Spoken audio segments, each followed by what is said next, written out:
Veltīsim laiku, lai pārdomātu Dieva vārdu kopā ar sprediķa nosaukumu Stāsts par māti. Stāsts par māti ir grāmatā, ko izdeva Melchisedeka apgāds 2016. gadā.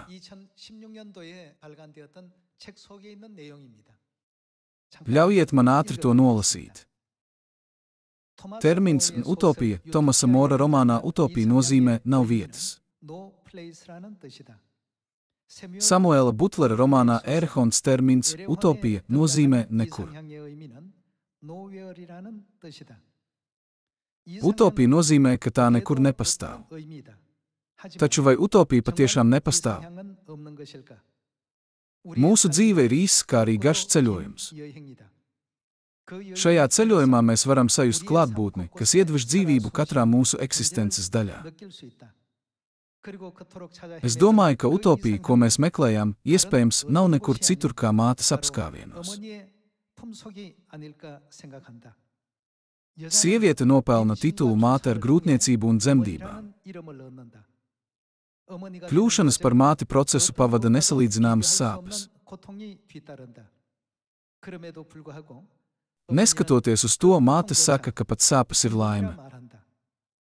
Kā tas ir iespējams, ka pat mokošās dzemdību sāpes var uzskatīt par laimi un viņas var mīlēt savus bērnus, kas nes vislielākās sāpes? Visas radības, ieskaitot tevi un mani, šajā pasaulē dzīvo no mātes mīlestības. Cilvēki saka, ka Dievs nevarēja būt visur, tāpēc viņš radīja mātes. Vai tas var nozīmēt, ka Dievs eksistē visur mātes formā? Visa šī providence ir atrodama Bībeles stāstos no radīšanas sākuma. Lūk, kā ir apkopota epiloga daļa par māti. Pirmajā Mūzes grāmatā pēc tam, kad Dievs iemidzināja Ādamu dziļā miegā, kāds bija būtnes vārds, ko Dievs radīja no viņa ribas? Ir rakstīts, ka viņš radīja sievieti vārdā Ieva. Pirms sievietes kļūst par mātēm, viņas visas ir sievietes. Pārējā no sievietes par māti ir jābūt dzemdībām. Tiek uzskatīts, ka vislielākās sāpes, ko piedzīvo cilvēki, ir dzemdību sāpes. Cik žēlīgi un mīloši mātes izturas pret saviem mazuļiem pēc tik sāpīgām dzemdībām.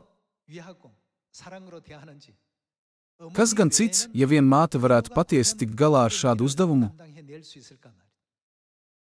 Māte ir vienīgā būtne, kas var tik ļoti mīlēt to, kurš viņai ir sagādājis vislielākās sāpes, ko cilvēks var piedzīvot.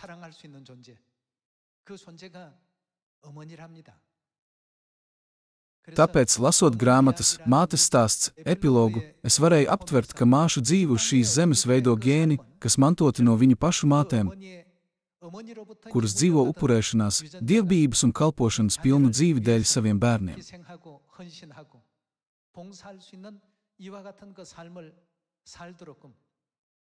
Šķiet, ka tā ir katrai mātei. Ja tas ir viņas bērnu dēļ, viņa pazemojas un pieņem zemu attieksmi, lai gan viņa ir cienīta un dārga. Nav neviens, izņemot māti, kas to var izdarīt. Kāpēc Dievs to radīja šādā veidā? Šodien mēs aplūkosim Bībeli attiecībā uz šo jautājumu. Mēs novērtējam savu miesīgo māšu lielos upurus, bet izsekojot māšu izcelsmē, mēs galu galā nonākam pie Ievas. Saskaņā ar Bībeli, kura sieva ir Ieva, ir rakstīts, ka viņa ir Ādama sieva. Saskaņā ar Romiešiem 5. nodaļas 14. pantu, ko attēlo Ādams. Viņš attēlo Kristu, kurš nāks, citiem vārdiem sakot, mūsu garīgo tēvu.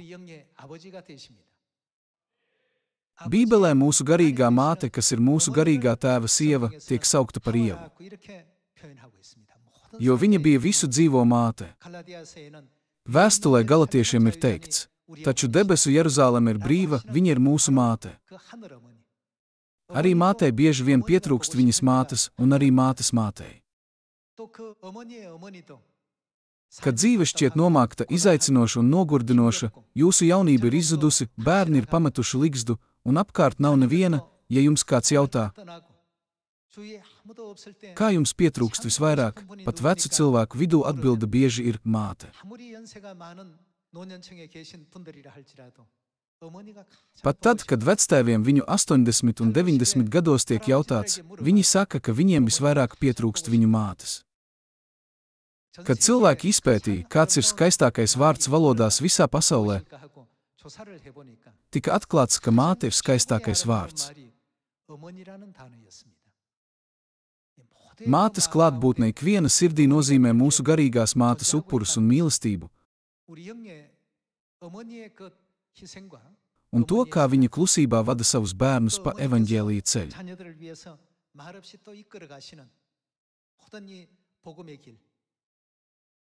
Es ticu, ka visi šie elementi izraisa universālas ilgas pēc mātes.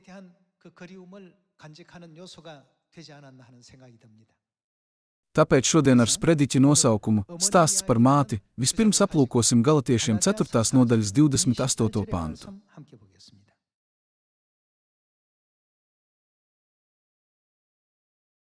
Galatiešiem 4. nodaļas 28. pants.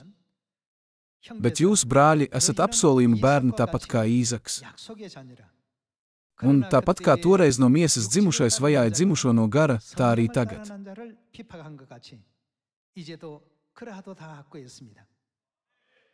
28. pantā ir rakstīts, ka mēs esam apsolījuma bērni kā Īzaks. Tas parāda, kā Bībele apraksta tos, kas tic Dievam un piedalās pestīšanas ceļā.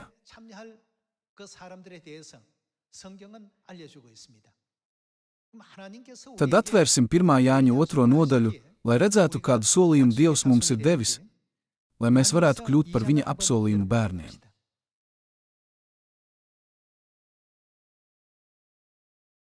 Apskatīsim 1. Jāņa 2. nodaļas 25. pantu.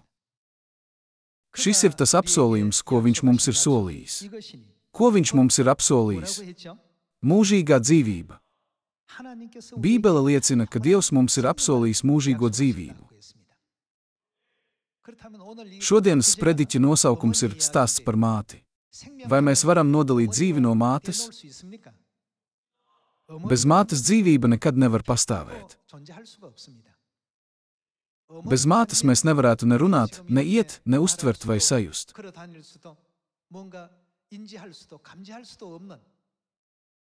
Mēs mantojam visu savu DNS no mātēm. Cilvēka ķermenī ir vairāk nekā 60 triljonu šūnu. Mēdz teikt, ka puse no mūsu gēniem nāk no mūsu tēva un puse no mātes, bet tikai mātes mitohondriju gēni tiek nodoti pēcnācējiem. Tas norāda, ka mēs nevaram kļūt par pilnīgiem cilvēkiem bez mātes. Tāpēc mums nevar būt dzīve bez mātes. Aplūkosim tuvāk Dieva gribu attiecībā uz šo jautājumu. Aplūkosim Atklāsmes grāmatas 4. nodaļas 11. pantu. Atklāsmes grāmatas 4. nodaļas 11. pants. Mūsu Kungs un Dievs, tu esi cienīgs saņemt slavu un godu un spēku, jo tu esi radījis visu, ar tavu gribu viss tapis un pastāv.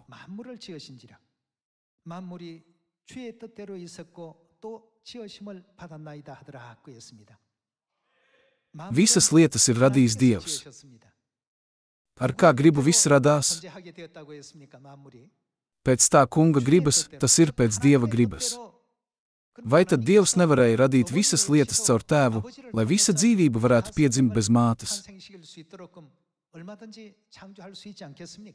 Jā, viņš to varēja darīt, jo viņš ir visvarenais Dievs. Tomēr viņš to nedarīja, bet tā vietā viņš radīja to tā, lai visiem bērniem būtu jāpiedzimst tikai caur māti. Bez mātes dzīves pabeigšana ir absolūti neiespējama. Lai dzemdētu jauno paudzi, mātei ir jāpiedzīvo daudz ciešanu.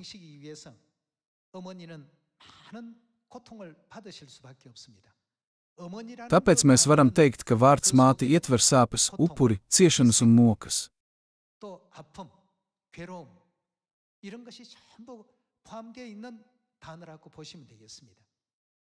Mēs bieži nejauši saucam māte, māte.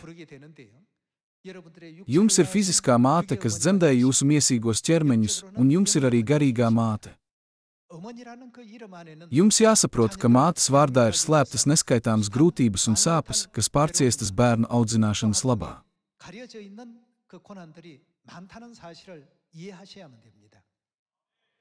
Vārds māte noteikti nav vārds, kas nāk vienkārši.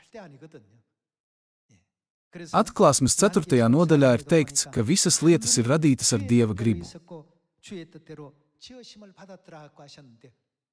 Saskaņā ar Dieva gribu visas dzīvās būtnes uz šīs zemes dzimst caur māti, nevis caur tēvu. Tāpat kā visas radības manto dzīvību no savām miesīgajām mātēm, mūsu gara mūžīgā dzīvība noteikti nevar tikt mantota bez mūsu garīgās mātes. 영의 어머니가 존재하지 아니하고는 절대 물려받을 수가 없는 것입니다. Lai pamodinātu mūs uz savu plānu, Dievs to ir iecerējis šādā veidā, lai visas radības, sākot no zivīm jūrā līdz putniem gaisā un dzīvniekiem, kas klīst pa zemi, mantotu dzīvību no savām mātēm.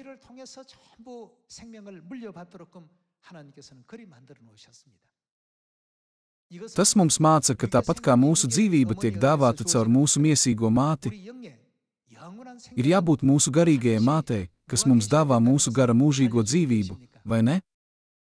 To var uzskatīt, kā Dievs mūs pamodina uz to, ka mūžīgā dzīvība nevar tikt dota bez mūsu garīgās mātes. Tad vai garīgā māte patiešām eksistē Bībelē? Bībelē ir jāliecina par visu. Tas, ko Bībele informē un liecina, ir daudz svarīgāks. Caur 1. Mūzes grāmatas 1. nodaļu apstiprināsim Dieva mācību, ka mums ir mūsu garīgā māte, kas dāvā mums mūžīgo dzīvību. Dodamies uz 1. Mūzes grāmatas 1. nodaļas 26. pantu. 1. nodaļas 26. pantā ir teikts: Un Dievs teica, taisīsim cilvēkus pēc mūsu tēla, pēc mūsu līdzības.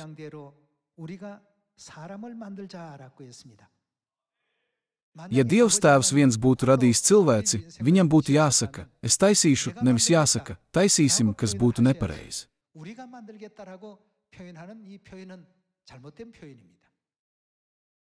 Bībele ir grāmata, kas mums māca patiesību.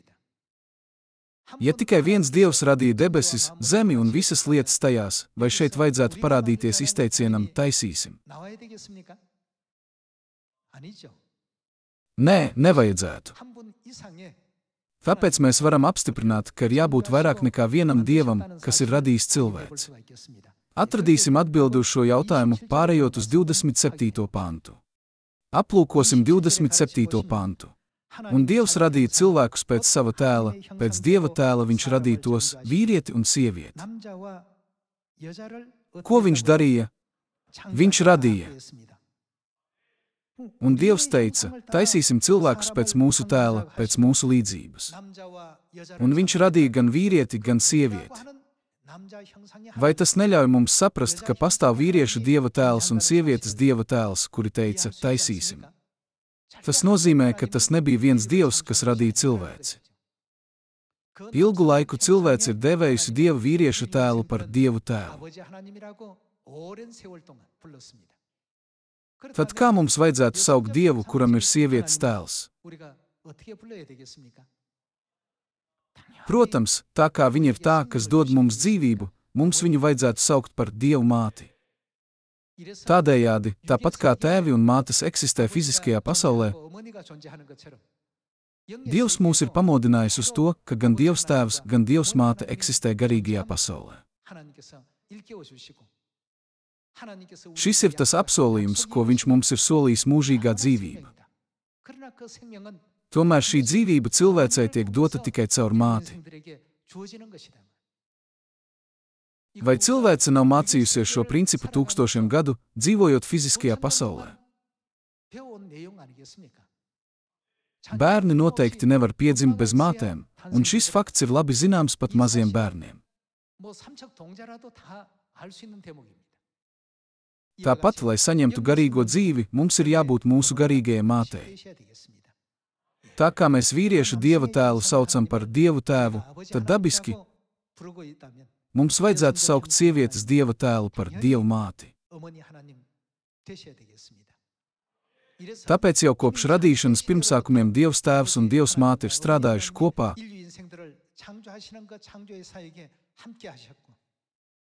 radot cilvēci, kā arī sadarbojās, lai pretotos cilvēces augstprātībai, kas uzcēla Bābeles torni. Tas ir iemesls, kāpēc Bībelē, runājot par Dievu, tiek lietots daudzskaitļa lietvārds Elohim. Iemesls, kāpēc Elohim, daudzskaitļa vārds, tiek lietots, lai apzīmētu Dievu, nav tāpēc, ka Bībelē trūkst lietvārdu vienskaitlī, kas attiecas uz Dievu. Lietvārdi vienskaitlī ir Elohs un El, vai ne? El ir lietvārds vienskaitlī, ko lieto, lai apzīmētu vienu Dievu. Tomēr visās 66 Bībeles grāmatās mēs redzam, ka vārds Elohim apzīmē Dievu vairāk nekā 2500 reižu. Tas ir šādi ierakstīts Bībeles oriģinālajos tekstos, padarot to nenoliedzamu pat Bībeles zinātnieku vidū. Tādējādi tikai tad, kad ir māte, visa cilvēce var saņemt to, ko Dievs ir apsolījis. Kāds ir Dieva apsolījums? Tā ir mūžīgā dzīvība. Mums ir jākļūst par tiem, kas saņem šo apsolījumu, mūžīgo dzīvību uz šīs zemes, lai atgrieztos savā mūžīgajā debesu dzimtenē, vai ne? Tiem, kuriem šis apsolījums nav dots, lai cik reižu viņi saka, kungs, kungs, vai es ticu, pat 100 reižu, kāda ir Jēzus mācība Mateja 7. nodaļā. Es jūs nekad neesmu pazinis, nos no manis, jūs ļauna darītāji. Vai tas nav rakstīts šādā veidā? Tikai tad, kad ir klātesošs gan tēvs, gan māte, baznīca var iegūt mūžīgo dzīvību un cilvēks var kļūt par apsolījumu bērnu, kurš mantos mūžīgās dzīvības apsolījumu.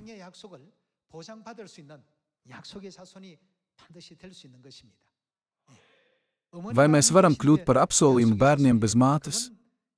Tas ir neiespējami, un var to uzskatīt tikai kā viltus mācību, kas sagroza mums dotās Dieva mācības. Tad mēs konsekventi redzam ģimenē, ka māte kalpo saviem bērniem un vīram. Tāda ir kārtība, ko Dievs ir nodibinājis. Vai nav rakstīts, ka vīrs ir sievas galva? Bībelē arī ir teikts, jūs sievas saviem vīriem kā kungam. Jūs vīri mīliet savas sievas. Tas ir tas, ko Bībele mums māca par harmoniskas ģimenes veidošanu. Bībele ir piepildīta ar mācībām, ka mums būtu jārūpējas vienam par otru. Gan tēvi, gan mātes ir dārgi. Neskatoties uz to, ka māte ģimenē ieņem augstu amatu, viņa pazemojas. Lai gan viņa ir saimnieks, viņa dzīvo kā kalps. Ir arī teikts, ka mātes mīlestība pret saviem bērniem ir gēns, kas nodots no mātes un tā tālāk. Ja mēs meklēsim līdz pašai izcelsmei, mēs nonāksim 1. Mūzes grāmatas 3. nodaļā, 20. pantā. Aplūkosim 1. Mūzes grāmatas 3. nodaļas 21. pantu. 3. nodaļas 20. pants. Un cilvēks savu sievu nosauca vārdā Ieva, jo viņa bija. Kas viņa bija? Visu dzīvo māte. Vārds māte nāk uzreiz. Viņa bija visu dzīvo māte. Noslēgumā dzīve sākās ar Ievu. Kā sieva ir Ieva, viņa ir Ādama sieva un Bībelē Ādams attēlo Kristu. Aplūkosim Romiešiem 5. nodaļas 14. pantu.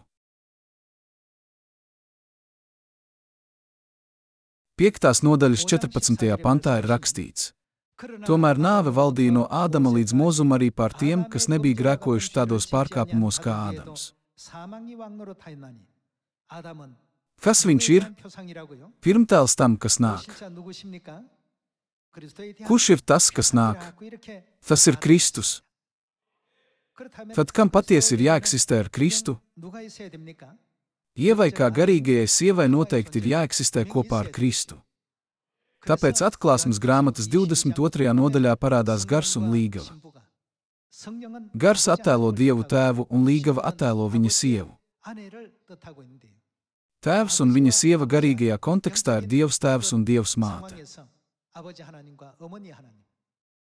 Arī atklāsmes 21. nodaļā parādās Jērs un Jēra sieva. Viss šis līdzīgais saturs ir ierakstīts visā Bībelē. Tātad Ādams ir pirmtēls, kas nāks Kristus, un ko Bībele saka par Dievu māti, kas ir Kristus sieva? Jo viņa bija visu dzīvo māte. Citiem vārdiem sakot, Ādams simbolizē Dievu ar vīrišķo aspektu, bet Ieva attēlo Dievu ar sievišķo aspektu. Dievs nāca uz šīs zemes otro reizi, lai sauktu visu cilvēci par saviem mīļajiem bērniem. Pirms 2000 gadu viņš sludināja evaņģēliju Nācaretes Galilejā. Tā bija viņa nākšana uz šīs zemes miesā. Tad, saskaņā ar vīģes koka pravietojumu, viņš tika atkal kristīts 1948. gadā un sāka evaņģēliju darbu otro reizi uz šīs zemes.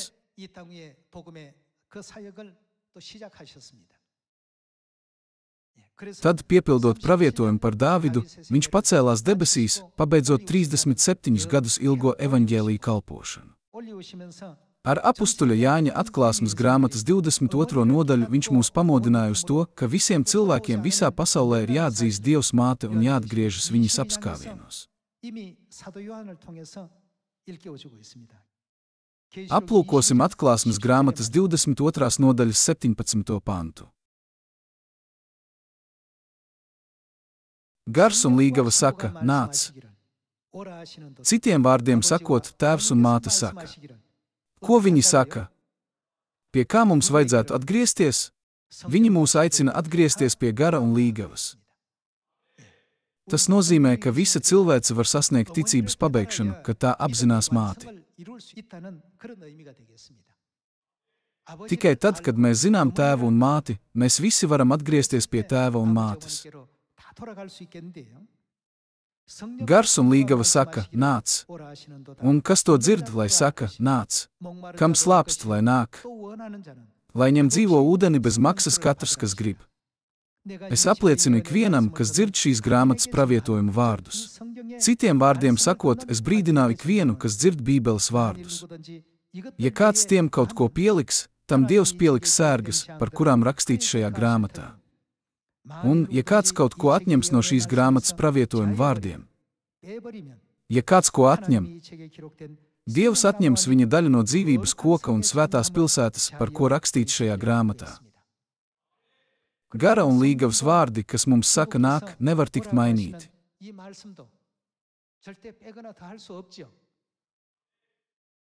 Visai cilvēcei ir jāatrod tēvs un māte uz šīs zemes un jāatgriežas mātes apskāvienos, kur tiek īstenota patiesa ticība. Vai Jesejas grāmatā 60. nodaļā nav pravietots, ka spožās gaismas dēļ dēli nāks no tālienes un meitas tiks nestas uz gurniem?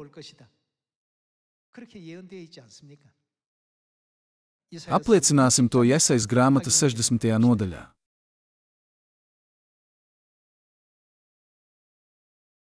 60. nodaļas 1. pants. Celies un staro. Šeit pievērsīsim uzmanību tam, kā gaisma tā ir, kur ir teikts staro. Jo nāk tava gaisma, kunga godība pār tevi ataususi.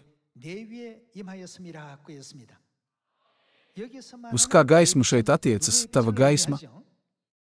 Tā attiecas uz Jeruzalemes gaismu. Aplūkosim iemeslu, kāpēc Dievs mums lika starot Jeruzalemes gaismu, pievēršoties 2. pantam. Aplūkosim 2. pantu. Redzi, krēsla apklāj zemi un tumsa tautas. Šeit angļu valodas Bībelē ir rakstīts, ka tumsa klāj visu zemi. Krēsla pārklāj visu zemi un bieza tumsa ir pār tautām. 캄캄함이 만민을 가린다고 했습니다. Visu 8 miljardu cilvēku garīgās acis, ausis un sirdis tagad ir pilnībā aizklātas. 온전히 다 지금 가리고 있습니다. Redzi, krēsla apklāj zemi un tumsa tautas, bet pār tevi atausīs kungs, un viņa godību redzēs pār tevi. Apskatīsim 3. pantu. Tautas. Ko tās darīs? Nāks pie tavas gaismas un ķēniņi pie tava lēkta gaismas. Tautas nāks pie tavas gaismas un ķēniņi pie tava lēkta gaismas. Tas nav pravietojums, ko jūs sakāt. Tas nav arī pravietojums, ko es esmu devis. Kurš ir tas, kas to pravietoja? Tas ir Dieva radīts pravietojums. Aplūkosim 4. pantu. Lūkojies visapkārt un redzi, tie visi pulcējas, tie nāk pie tevis, tavi dēli no tālienes pārnāks un tavas meitas atnesīs uz rokām. To ieraudzīs, tu starosi, iedarbēsies un līksmos tev sirds, jo pie tevis savadīs jūras dārgumus un tautu bagātības nonāks pie tevis. Kad šīs lietas notiks? Kad mēs pasludinām un starojam Jeruzalemes godības gaismu visām tautām šajā globālajā tumsas klātajā ciematā.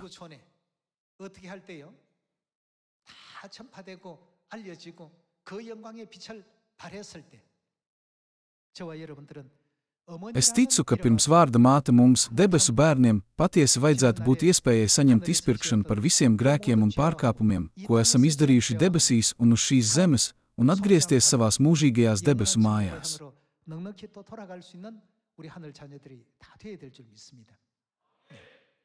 Vārds māte ir dzīves apliecinājums sāpēm, ko viņa izturēja, lai dotu mums dzīvību.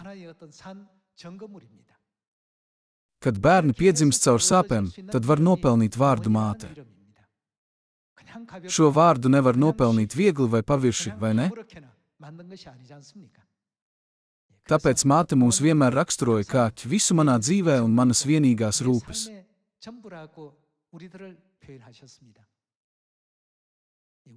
Arī mums vajadzētu teikt, ka tēvs un māte ir viss mūsu dzīvē.